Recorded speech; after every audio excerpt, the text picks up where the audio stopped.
Sorry. Lebaran sebentar lagi.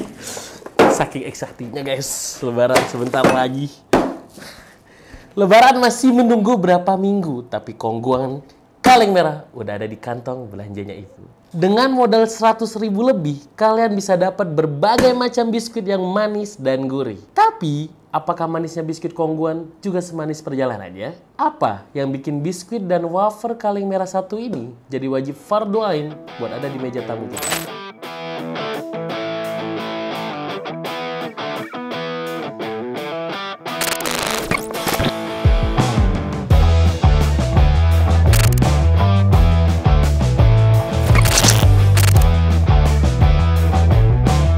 Halo Flares, jumpa lagi dengan gua Aftan Nasrullah. Selamat datang di Dokumentari Bisnis, sebuah jurnal dokumenter yang membahas fenomena bisnis di Indonesia dari perspektif seorang pengusaha. Kali ini gue mau bahas tentang biskuit kaleng legendaris yang selalu ada pas Lebaran, yaitu Kongguan. Khususnya tentang sejarah di balik produk ini. Bagaimana produk buah karya dua orang imigran asal Fujian Tiongkok masuk ke Indonesia dan sukses merajai bisnis biskuit di negara kita. Kita juga bakal kupas strategi yang mereka terapkan untuk menarik hati pelanggan. Ada rahasia apa di balik Kongguan yang menjelma menjadi bagian dari tradisi Lebaran? Gagah bertengger di atas meja makan kalian dan tak tergantikan. Dari sana, apa yang bisa kita pelajari dari kesuksesan Kongguan dan perusahaannya ini? Mari kita bahas. Sebelum bahas, kita ngerokok dulu. Dan seperti biasa, kalau kita ngerokok harus ada kopinya. Sponsori oleh Ajib Coffee. Gak pernah salah emang Ajib Coffee ini yang nemenin gue syuting. Lanjut. Produk satu ini menurut gue emang udah lengket banget dengan tradisi Lebaran. Gimana gak lengket? Tiap ada yang mau silaturahmi ke rumah, kaleng merah Kongguan itu pasti ada di atas meja. Meski sudah jadi hal biasa pas Lebaran. Banyak yang nggak tahu kalau produk satu ini aslinya dari luar negeri, bukan dari negeri kita sendiri.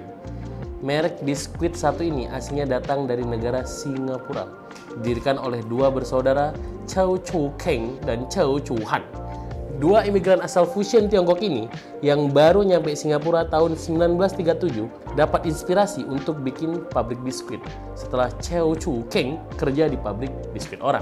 Dari situ mereka berdua ngebangun pabrik Kongguan di Biskuit Factory di Singapura pada tahun 1947. Meski awalnya cuma pakai mesin pembuat biskuit yang udah tua dan rusak, tapi bisnis Kongguan cukup laku di pasar lokal Singapura. Dan ekspansi mulai dilakukan ke negara tetangga seperti Malaysia, Indonesia, Thailand, sampai ke Filipina. Nah, di negara kita sendiri, Indonesia, mereka masuk di tahun 1950-an berkat usaha 3 orang, yaitu Hidayat Darmono atau Kebon Tui, Ong Kong Lai, dan Dasuki Angku Subroto atau Go Swee Kai. Ini mohon maaf kalau salah, gue bukan orang etnis Tionghoa ya. Nanti kalian komen aja di bawah ya, gimana cara bacanya. Mereka bertiga nih awalnya bikin perusahaan bernama BV Gyoksan Kongsi buat ngimpor produk Kongguan dari Singapura ke Indonesia tentunya. Kemudian di tahun 1969 sampai 1971 mereka mulai memproduksi sendiri biskuitnya dan ngubah nama perusahaan jadi PT Kongguan Biskuit Factory Indonesia di tahun 1972 dengan lokasi pabrik pertama di Surabaya, Jawa Timur. Biskuit Kongguan terus menjamur di Indonesia, sampai-sampai mereka bikin 6 pabrik lagi dan jadi salah satu pemain besar produsen snack di Indonesia hingga saat ini. Perusahaan yang kemudian dipegang oleh anak Hidayat Darmono, yaitu Hartono Kwevanus ini, makin berkembang dengan dibangunnya cabang Mondenisin di Filipina pada tahun 1979. Hartono dan keluarga berhasil mendulang kekayaan 1,5 miliar US dollar atau 23,10 triliun rupiah.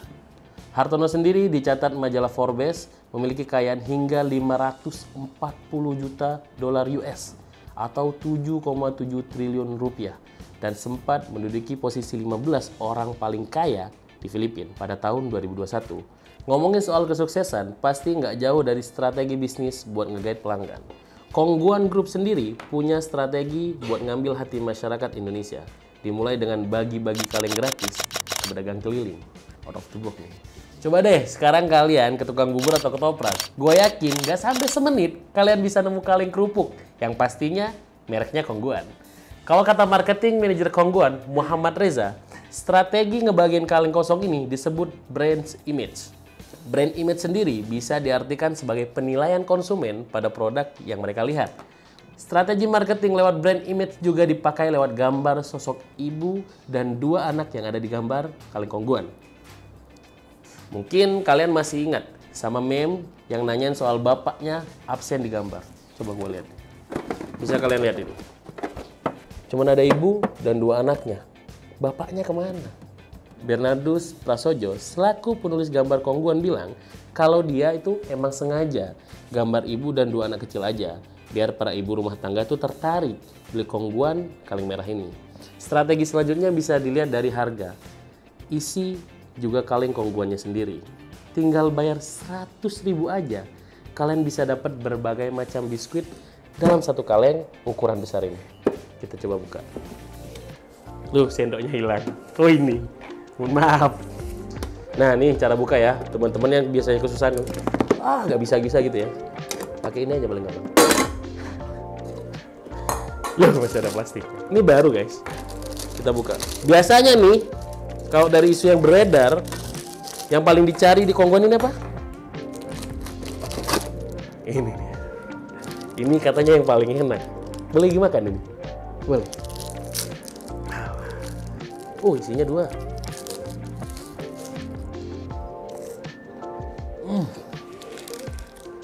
Ini cuma 100.000 segini. Wah, siap juga ya.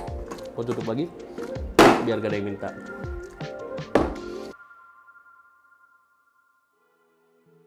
Nah, dari penjelasan gua tadi, ada beberapa hal yang bisa kita pelajari. Kalian bisa belajar untuk membuat hal unik atau familiar yang gampang dikenal oleh masyarakat dari produk yang mau kalian pasarin. Dengan melakukan riset pasar, kalian bisa tahu apa sih yang diinginkan masyarakat dari sebuah produk. Dengan mencontoh konsistensi Kongguan dalam menciptakan kualitas dan brand image yang mudah dikenali, kalian bisa dapat pelanggan yang setia, yang percaya kalau kualitas produk kalian nggak akan pernah berubah.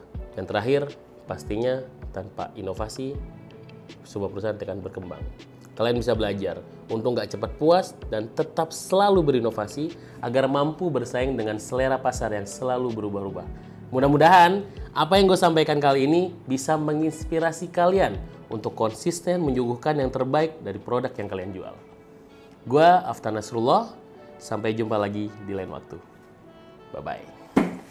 Lanjut makan. Kalau anak yatim makan ini tambah sedih nggak ya?